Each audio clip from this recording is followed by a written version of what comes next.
Hi, Kath Kyle here, and today I am talking about how to make money on Upwork.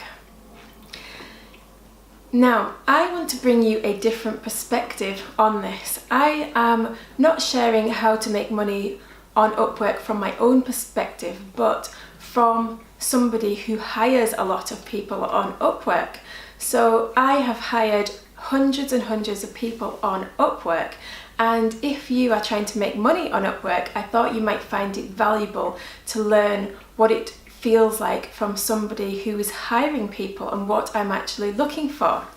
So when I put out my job description, and usually I get hundreds of applications, and this is what I do very quickly. I don't even read them all, unfortunately, because I don't have time.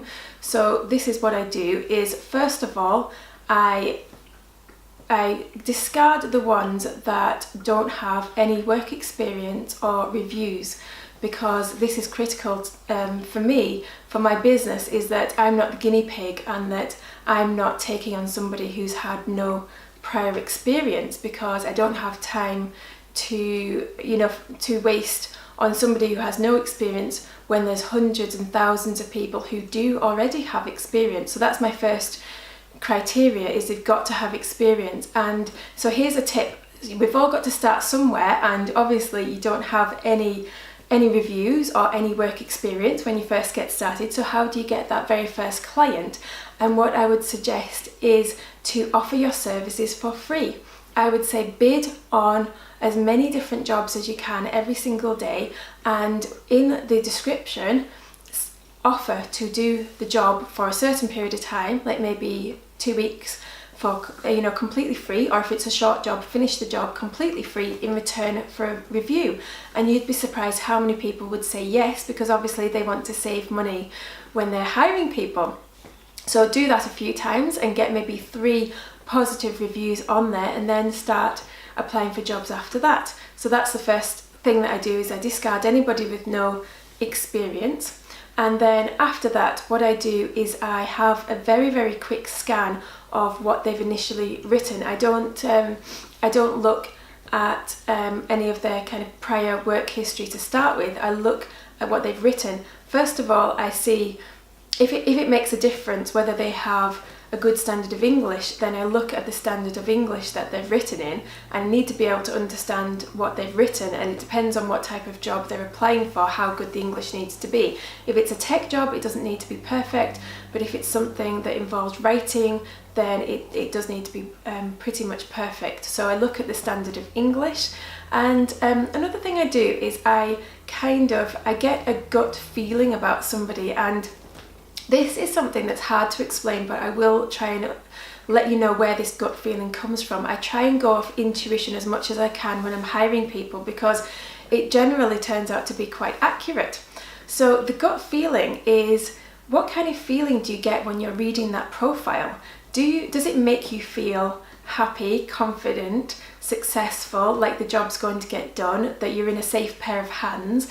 And this is what I need to feel when I'm reading through the initial covering letter that accompanies the application. So I need to feel like, yes, I can really trust this person. Yes, this person's going to do a good job.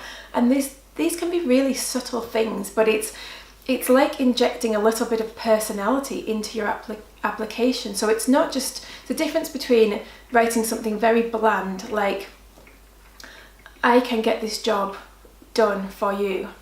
That would be a very bland thing to say. If you inject a little bit more personality into it, you can say something like, I would love to get this job done for you. I'm so passionate about this kind of work, and I can really help you to get your business to the next level, or something that shows me that they care about my business, because that's what it's like at the end of the day. It's not just, I don't just want to hire somebody who only cares about making money and that's it. I want to hire somebody who cares about my business and my success, because my success means that they've got a stable job. If my business goes out of business, then they don't have a job anymore, so they need to care about my business, and I want them to demonstrate that they do care about my business, and that they're a warm, friendly personality, that somebody that I can get along with, because I'm going to be working with this person, might even be on a daily basis, numerous times every day, and I need to like them. I need to know that it's somebody I can get along with. So injecting some personality, even some humor. If you're a funny person, don't be insulting, but just a little joke, a little friendly smile, just put a little smiley face on there. I don't think you need to be ultra professional in a way that you need to be so formal that it just sounds bland and lacking of personality. I think show a little bit of personality, show that we're human. We need to be human about this. So another thing I really like in the description is a little bit of humility, and that means admitting that you're not perfect, because none of us are perfect. We all make mistakes. We're not going to hire perfect people. We're not perfect ourselves. We never will be. We all do things we shouldn't do. So we need to work with people who recognise that they're not perfect, but they will try their very best. So my last VA that I hired, the reason why I loved her application so much is that she admitted that she didn't have all the skills that were needed for my job, and that's absolutely fine. But she said, I am really enthusiastic, and she put enthusiastic in capitals, I think. It was something like that. I'm so enthusiastic about learning. I'm really passionate to learn. And that to me made all the difference, because I use so many different tech solutions. I can't expect somebody to know every single part of my business, especially if I'm not paying them very, very expensive salary. So I provide the training, and I don't mind if they don't have all the skills needed, as long as somebody's willing to learn. And you can put in your application, I'm willing to learn. There's so many resources out there. Whatever technology you use, don't worry about it, because I'll learn it. That is the kind of attitude that you want somebody to have, somebody with initiative, because things change all the time. Tech changes all the time. You need somebody to be adaptable. So that's a really good skill to have, and to demonstrate how you've been adaptable.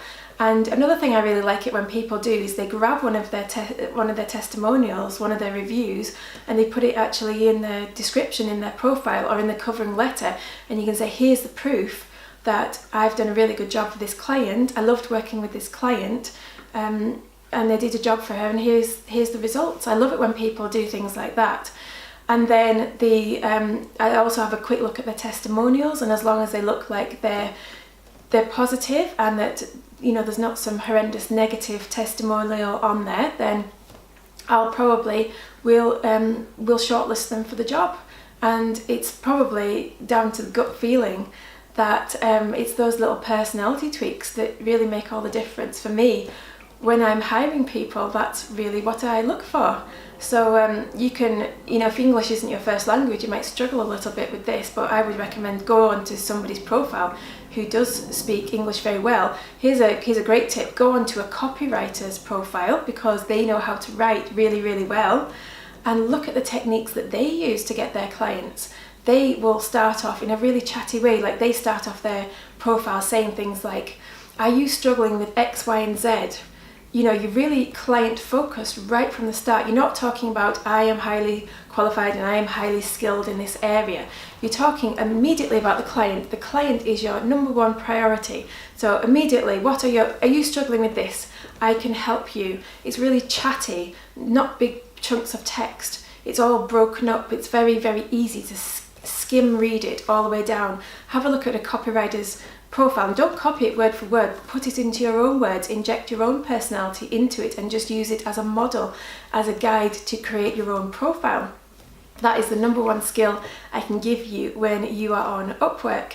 And another tip I can give you is, if you offer to have a chat over Skype, even like a talking, not just a typing chat, but a speaking, where you actually show yourself on the video. That is the number one way to connect with people, and you can really demonstrate that you are confident in your abilities if you can get on Skype and actually speak face to face with somebody. Then you'll be head and shoulders above somebody else if you can do that. And another technique is to not make yourself like so desperate and so available. You can say that you take on so many clients every month, and that you do need to choose your clients wisely. You need to, you're also looking for a good client. You're looking for a client who's going to pay them on time, who's going to give them good reviews. So it's as much of an interview, you're interviewing them as they're interviewing you. So you need to take the attitude that it's not, you're not desperate. Hello, I'm just finishing off this video on my computer webcam because my card became full in the middle of the last video, so I'm just finishing off that last video. It's so annoying when that happens and you just think I was just finishing. Anyway, what I was saying is just don't be desperate about it. Just you are interviewing clients as much as clients are interviewing you. So if you project that attitude, then you'll appear much more confident, and people are much more likely to want to work with you. In fact, they'll be queuing up to work with you, and you'll never have a free slot ever again. Just don't work too hard. And if you find this useful, then I would love it if you would subscribe to my YouTube channel, because I'm sharing tips every day to help people become passive and work online. And I would love it if you would like and share this video, and please leave me a comment. Let me know what your experience has been working on Upwork, or if you've got a desire to work on Upwork, or if you've got any questions about Upwork. I can definitely answer them from a point of view of a client hiring people. So take care, and I will see you soon. Bye.